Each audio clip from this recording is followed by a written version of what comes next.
Jeffrey Epstein files ने ना पूरे दुनिया में एक तरह से हलचल मचा दी है। लेकिन इसमें जो सबसे चौंकाने वाली बात है वो है कुछ बड़े भारतीय नामों का सामने आना।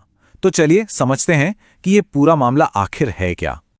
तो सबसे बड़ा सवाल यही उठता है कि इन दस्तावेजों में जो ये इंडियन कनेक्शन की बात हो रही है, इसकी असलियत क्या है? क्या इसका लेना देना किसी अपराध से है, या फिर पर्दे के पीछे कहानी कुछ और ही चल रही थी? और देखिए, आगे बढ़ने से पहले एक बात बिल्कुल साफ कर लेना बहुत जरूरी है। यहां जिन भी भारतीय नामों का जिक्र आ रहा है वो एप्स्टीन के उन घिनौने अपराधों के सिलसिले में नहीं है, नहीं, बल्कि ये सब उसके पॉलिटिकल नेटवर्क और उसके प्रभाव के बारे में है। इस पूरी कहानी की जो सबसे अहम कड़ी है वो हमें उद्योगपति अनिल अंबानी और जेफरी एप्स्टीन के बीच हुई बातचीत से मिलती है। अब जरा 2017 की टाइमलाइन पर गौर करते हैं, क्योंकि यहीं से कहानी आप कह सकते हैं और भी दिलचस्प हो जाती है। देखिए, मार्च 2017 में अनिल अंबानी एप्स्टीन को मैसेज करते हैं। फिर जून में प्रधानमंत्री मोदी की पहली मुलाकात होती है डोनाल्ड ट्रंप से, और उसके ठीक अगले महीने जुलाई में वो इजराइल का दौरा करते हैं। मतलब ये जो घटनाओं का पूरा क्रम है ना, ये अपने आप में कई सवाल खड़े करता है। अनिल अंबानी के मैसेज का ये हिस्सा देखिए, वो इसमें साफ साफ कह रहे हैं कि लीडरशिप को मदद की जरूरत है। अब सवाल ये उठता है कि लीडरशिप आखिर थी कौन, जिसके लिए एक इतने बड़े उद्योगपति को एप्स्टीन जैसे विवादित इंसान से संपर्क करना पड़ रहा था। और बात सिर्फ इस लीडरशिप शब्द तक ही नहीं रुकी, मामला सीधे सीधे प्रधानमंत्री के जिक्र तक पहुंच गया, और वो भी खुद एप्स्टीन के ही एक ईमेल में। ये ईमेल प्रधानमंत्री मोदी के इजराइल दौरे के ठीक अगले दिन भेजा गया था। इसमें एप्स्टीन कुछ ऐसा जता रहा है मानो वो भारत की विदेश नीति को चला रहा हो।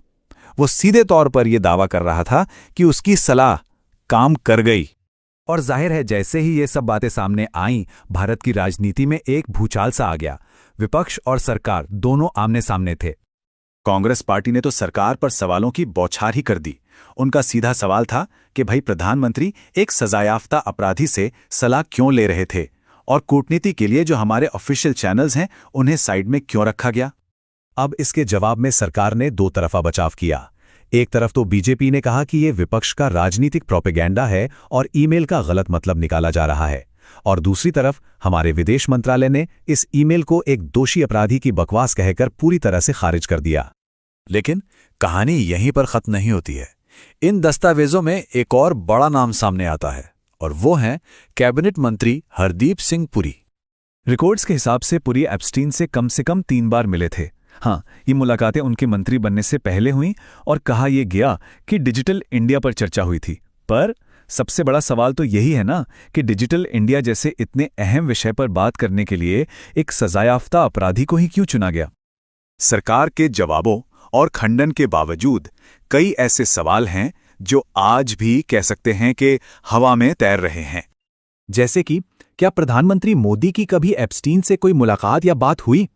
2017 की उस अमेरिकी यात्रा में अनिल अंबानी का असल रोल क्या था? और सबसे बड़ा सवाल, वो लीडरशिप में आखिर कौन था जिसने इस पूरी बैक चैनल बातचीत को हरी झंडी दी? इन सवालों के जवाब आज तक नहीं मिले हैं।